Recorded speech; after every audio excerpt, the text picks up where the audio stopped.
तो मेरा नाम नीना है। मैं 22 साल की हूँ और कदरे गोरी चट्टी लंबे बालों वाली लड़की हूँ। मेरी आंखें बड़ी बड़ी हैं और जब मैं मुस्कराती हूँ तो लोग कहते हैं कि मेरी मुस्कुराहट में जादू है। मेरा जिस्म भी ठीक ठाक है, मतलब वैसे ही जैसे लड़के घूरते रहे, लेकिन मैं ज्यादा दिखावे नहीं करती। घर में मैं सादा शलवार कमीज पहनती हूँ, लेकिन कभी कभी टाइट वाली टी शर्ट पहन लेती हूँ जब घर पर कोई नहीं होता। वैसे मैं एक छोटे से गांव के करीब वाले शहर में रहती हूँ जहाँ सब कुछ देसी अंदाज में चलता है, जहाँ पर लड़के बूढ़े और जवान सब पलट पलट कर और टेढ़ी नज़र से मुझे देखते हैं। मुझे बड़ा अजीब सा लगता है। दोस्तों, अगर आप मुझसे बात करना चाहते हैं तो कमेंट्स में अपना नाम ज़रूर बताएं। मेरे ख़ानदान में उम्मी, अबू और मेरा सौतेला भाई इरम है। इरम मुझसे 2 साल बड़ा है। इरम की उम्र 24 साल है। लंबा चौड़ा और काफ़ी शरीफ लगता है। वो घर के कामकाज संभालता है और बाहर जाकर छोटा मोटा कारोबार करता है। हमारी कहानी थोड़ी मुख्तलिफ है क्योंकि वो मेरा सौतेला भाई है। चुल्लू, मैं तुम्हें अपनी कहानी सुनाती हूँ। सबसे पहले तो ये बताओ कि इरम घर में आया था जब मैं 15 साल की थी। उम्मी की पहली शादी टूट गई थी और अबू से दूसरी शादी हुई। इरम अबू का बेटा था पहली वाली से। शुरू में तो हम दोनों में ज्यादा बातें नहीं होती थीं, वो अपने कमरे में, मैं अपने में। लेकिन आहिस्ता आहिस्ता घर के कामों में हम साथ आ गए, जैसे बावर्ची खाने में मदद करना। एक दिन की बात है, उम्मी बाहर गई थीं किसी रिश्तेदार के यहाँ और अबू काम पर। मैं बावर्ची खाने में रोटी बेल रही थी और आटा गूंथना भूल गई थी। इरम अंदर आया, बोला, नीना क्या कर रही हो? आटा तो खुश्क पड़ा है। मैं हंसी, भाईजान तुम्हें पता है क्या गूंथना, आओ ना मदद करो। वो पास आया और हम दोनों ने मिलकर आटा गूंथा। इसके हाथ मेरे हाथों से छूते लगे और वो बोला, तेरे हाथ कितने नर्म हैं नीना, जैसे मखमल। ओ, मैंने मजाक में कहा, हाँ भाईजान, तुम्हारे हाथ तो सख्त हैं लेकिन अच्छे लगते हैं। वो हंसा और बोला, सख्त हाथों से अच्छी मालिश होती है, पता है। मैंने सोचा क्या मतलब, लेकिन हंस दी। वो थोड़ा और पास आया, आटे को जोर से गूंजते हुए, और मेरी कमर से सटक कर खड़ा हो गया। मैंने महसूस किया उसकी सांस मेरे कंधे पर, लेकिन मैंने कुछ नहीं कहा। बस सोचती रही कि ये कितना करीब लग रहा है। आज तक कोई लड़का मेरे इतना करीब नहीं आया था। आटा गूंद कर वो बोला, वो अब तो बैल में देखता हूँ, और वो वहीं खड़ा रहा मुझे घूरते हुए। मैंने रोटी बेल और वो कहता रहा, वनीना तेरी कमर कितनी लचकदार है। रोटी बेलते हुए मैंने शर्मा कर कहा, ओ भाईजान, तुम भी ना ऐसी बातें करते हो। लेकिन अंदर से थोड़ा मजा आ रहा था, मुझे अंदर से गुदगुदी हो रही थी।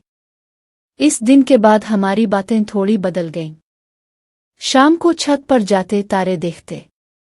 इरम बोला, एक शाम नीना तो कितनी हुसैन है, जैसे चांद। मैंने कहा, ओ भाईजान, तुम भी तो हैंडसम हो, लड़कियां तुम पर मरती होंगी। वो हंसा, मरती तो हैं, लेकिन मेरी नज़र किसी और पर है। मैंने पूछा, किस पर? वो बोला, वो किसी घर वाली पर। मैंने सोचा क्या मतलब, लेकिन हंसती रही।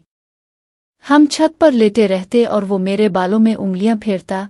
तेरे बाल कितने सिल्की हैं नीना, छूने का जी करता है। मैंने कहा, छू लो ना भाईजान। वो छूता और थोड़ा सा खींचता भी, दर्द होता लेकिन अच्छा लगता।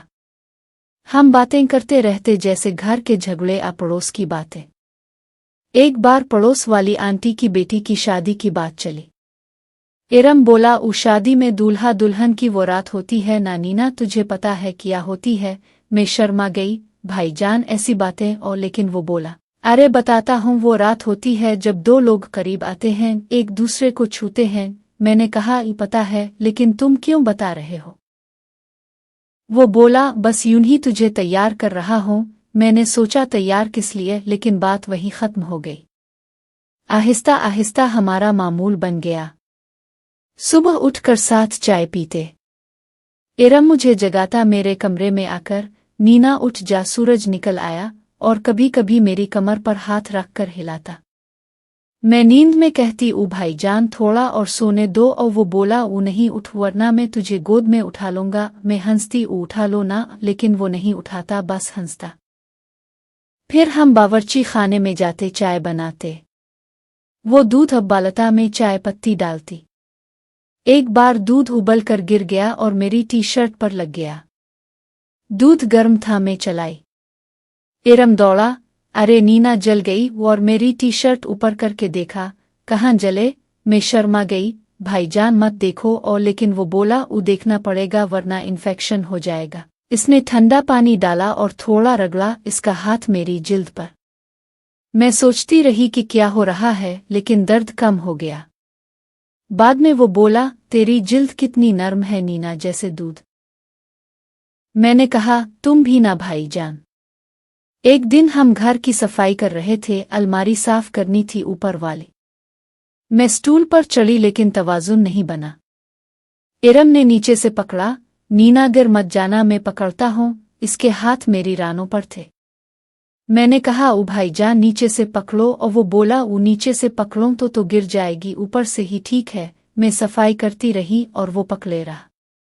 सफाई के बाद नीचे उतरी तो वो बोला, तेरी टांगें कितनी मजबूत हैं नीना, लेकिन नर्म भी। मैंने मजाक में कहा, तुम्हें छू कर पता चला। वो हंसा।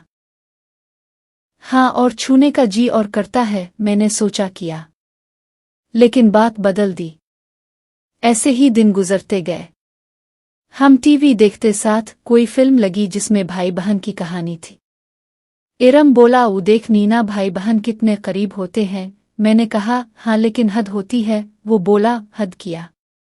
प्यार की कोई हद नहीं। मैं खामोश रही। फिल्म में एक सीन आया जहां हीरो हीरोइन को बाजुओं में लेता है। इरम बोला, तुझे बाजुओं में भर लूं? मैंने कहा, क्यों? वो बोला, बस यूं ही करीब का एहसास करने को। मैंने हंसकर हाँ कह दी। वो उठा, मुझे बाजुओं में भर लिया। इसका जिस्म मेरे से सट गया। मैं महसूस कर रही थी उसकी गर्मी। इसने काफी देर तक मुझे अपनी बाजुओं में रखा। मैंने कहा, बस भाईजान, लेकिन वो बोला थोड़ा, और फिर छोड़ दिया। इस रात में सोचती रही कि ये क्या है, प्यारा कुछ और। फिर एक शाम हम बाजार नहीं गए, बल्कि घर के पीछे वाले बाग में घूम रहे थे, फूल तोड़ रहे थे उम्मी के लिए। इरम ने एक फूल मेरे बालों में लगा दिया, देख कितनी अच्छी लग रही है। मैंने कहा, थैंक्स भाईजान। वो बोला, तेरे होंठ कितने गुलाबी हैं नीना, जैसे गुलाब। और मैं शर्मा गई, ऐसी बातें मत करो। वो बोला, क्यों, सच है, मेरा जी करता है। मैं चौंक गई। भाईजान, वो हंसा, मजाक कर रहा हूं। लेकिन अगर तो कहे तो। मैंने बात बदल दी, लेकिन अंदर से दिल तेज धड़क रहा था। क्या वो संजीदा है या मजाक? आहिस्ता आहिस्ता हमारी बातें और गहरी हो गईं। रात को फोन पर चीट करते, क्योंकि अलग कमरे थे। वो पैगाम करता, नीना सो नहीं रही। मैं बोलती, नहीं, तुम्हारी याद आ रही है। वो बोलता, कैसी याद? करीब वाली। मैं बोलती, हाँ। एक दिन वो बोला, नीना, तेरा कोई बॉयफ्रेंड है? मैंने कहा, नहीं। वो, अच्छा तो मैं बन जाऊं? मैं हंसी, भाईजान, तुम तो भाई हो। वो, सौतेला हूं नीना, फर्क है। मैं सोच में पड़ गई, क्या फर्क है? फिर घर में एक तकरीब थी। रिश्तेदार आए, लेकिन नीचे नहीं बल्कि घर की छत पर पार्टी थी। सब नाच रहे थे। इरम मेरे साथ डांस करने लगा, इसके हाथ मेरी कमर पर। नीना, तेरी कमर कितनी पुतली है। मैंने कहा, भाईजान, लोग देख रहे हैं। वो बोला, देखें, क्या फर्क पड़ता है। डांस करते हुए वो और करीब आया। मैंने महसूस किया इसका जिस्म, लेकिन तकरीब खत्म हुई। महीने गुजरते गए। इरम का कारोबार अच्छा चल रहा था। वो मुझे तोहफे लाता, जैसे हार, ये तेरे गिले में अच्छा लगेगा। मैं पहनती, वो देखता, वाह तेरी गर्दन कितनी खूबसूरत है। मैं कहती, थैंक्स। एक दिन वो बोला, नीना, तो मेरी जिंदगी में कितनी अहम है, तेरे बगैर नहीं रह सकता। मैंने कहा, मैं भी भाईजान। वो, फिर करीब आ जा। कितना करीब? जितना हो सके। एक साल बाद इरम की शादी की बात चली एक लड़की से। मैं उदास हो गई, क्यों पता नहीं। वो मुझे बताने आया, नीना मेरी शादी तय हो गई। मैंने कहा मुबारक हो, लेकिन रो पड़ी। वो बोला क्यों रो रही है? तुम चले जाओगे? नहीं, पास ही रहूंगा। फिर इसने मुझे गिले से लगा लिया और बोला तो हमेशा मेरे लिए खास रहेगी। और मैं सोचती रही खास मतलब। शादी के दिन सब तैयार थे, लेकिन शादी वाली लड़की भाग गई किसी और के साथ। इरम सदमे में था। मैं इसके पास गई। भाईजान सब ठीक हो जाएगा, वो रोया मेरे कंधे पर। इस रात हम बातें करते रहे। वो बोला नीना तो ही मेरी जान है। हाँ भाईजान। फिर वो बोला क्या? हाँ। मैंने रोक दिया, नहीं भाईजान, हम भाई बहन हैं। फिर वक्त गुजरा।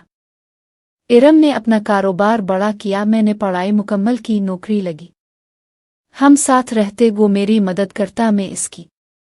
एक दिन वो बोला नीना तुझे पता है मैंने कभी तेरे लिए कुछ गलत नहीं सोचा, बस मजाक करता था। मैं हंसी। पता है भाईजान। इरम ने मुझे बताया कि वो हम जिन्स परस्त है और वो शादी सिर्फ दिखावे के लिए थी, लेकिन मुझे प्यार करता है जैसे बहन से। मैं चौंक गई लेकिन खुश हुई। अब हम बेहतरीन दोस्त हैं। फिर कुछ साल और गुजर गए। हमारी जिंदगियां संवर गईं, लेकिन एक दिन सब कुछ बदल गया। वो शाम जब इरम घर आया, इसके चेहरे पर अजीब सी परेशानी थी। वो बोला नीना बैठ, कुछ बताना है। मैं डर गई। हम दोनों बैठ गए। वो बोला नीना जो मैंने तुझे बताया था कि मैं हम जिन्स परस्त हूं, वो झूठ था। और मैं चौंक गई। क्या? क्यों झूठ बोला? वो सर झुकाकर बोला क्योंकि असल सच्चाई इससे भी बड़ी है। नीना, हम सौतेले भाई बहन नहीं हैं। मेरे होश उड़ गए। क्या मतलब? वो बोला बरसों पहले जब उम्मी की पहली शादी टूटी तो हकीकत में तो गोद ली गई थी। मैं अबू का बेटा हूं, पहली बीवी से। लेकिन तो असली तौर पर मेरे सगी बहन नहीं है। इसने एक पुराना खत निकाला जिसमें DNA रिपोर्ट थी। मैंने पढ़ा और मेरी दुनिया हिल गई। रिपोर्ट बता रही थी कि मैं और इरम एक ही माँ बाप के नहीं हैं। लेकिन इससे भी ज्यादा चौंका देने वाला ये था कि हकीकत में मैं अबू की पहली बीवी की बेटी थी, लेकिन पैदाइश के वक्त अस्पताल में बदल हो गई थी। और इरम दरअसल मेरे सगे वालिद का बेटा नहीं था, वो भी गोद लिया गया था। इसने कहा नीना मैंने ये राज इसलिए छुपाया क्योंकि घर टूट जाता। लेकिन अब मैं तुझे बताता हूँ, मैं वो नहीं हूँ जो मैं लगता हूँ। नीना, मैं तुझसे प्यार करता हूँ, लेकिन भाई की तरह नहीं, बल्कि जैसे एक मर्द औरत से करता है। वो सब मजाक, वो कुर्बत, वो मेरे जज्बात थे। लेकिन जब पता चला हम सगे नहीं, तो मैंने शादी की कोशिश की किसी और से, ताका तुझे भूल जाऊं। लेकिन वो लड़की भाग गई क्योंकि इसे ये राज पता चल गया था। और अब हम आजाद हैं। मैं रो पड़ी। सारी जिंदगी का राज खिल गया। हम ना सौतेले ना सगे, बस दो अजनबी लोग जो एक घर में बड़े हुए। लेकिन क्या ये प्यार है या सिर्फ उलझन? मैंने कहा भाईजान। नहीं इरम, हमें सोचना पड़ेगा। और इस दिन से हमारी कहानी नई शुरू हुई। अगर ये कहानी और उसका सबक आपको छू गई हो तो दिल से एक लाइक जरूर करें। चैनल को सब्सक्राइब करें ताकि ऐसी और सच्ची लगने वाली, दिल को छूने वाली कहानियां आप तक पहुंची। अपने दोस्तों रिश्तेदारों के साथ शेयर करें, क्योंकि शायद किसी को आज यही पैगाम चाहिए। और कमेंट्स में ज़रूर बताइए कि आपके लिए ज़िंदगी में सबसे ज़रूरी क्या है, पैसा या प्यार। शुक्रिया। फिर मिलेंगे एक नई कहानी के साथ।